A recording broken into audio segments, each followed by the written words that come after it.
Io credo che gli enti territoriali, tutte le province, insieme ai comuni e alle città metropolitane, debbano avere una dignità costituzionale come parte di un sistema unitario che va tutelato e salvaguardato e vi assicuro che in questa direzione l'impegno sia del governo che del Parlamento non è mai venuto a meno. Come noto, sicuramente ci sono all'esame parlamentare diversi disegni di legge volti a riconfigurare le province come enti autonomi direttamente rappresentativi delle collettività locali mediante il ripristino dell'elezione a suffragio universale e diretto del presidente del Consiglio provinciale. Il ministro dell'Interno Piantedosi nel suo intervento alla 35esima assemblea dell'UPI ha annunciato che nel primo semestre del 2025 sia possibile rimettere mano ad una revisione degli enti locali, soprattutto per quanto riguarda le province.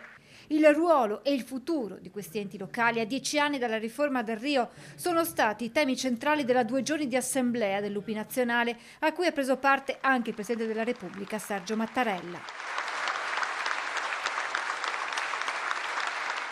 La seconda giornata romana è stata l'occasione per il discorso ufficiale da neopresidente dell'UPI nazionale di Pasquale Gandolfi, presidente della provincia di Bergamo. Ho accettato questo incarico per riportare al centro del dibattito politico il tema della riforma delle province. Mi farò immediatamente promotore, ha detto, di costruire un'agenda di priorità, prima tra tutti l'urgenza di aprire una nuova fase di confronto con governo e Parlamento sui temi che noi consideriamo essenziali, vale a dire la valorizzazione della provincia come ente costitutivo della Repubblica.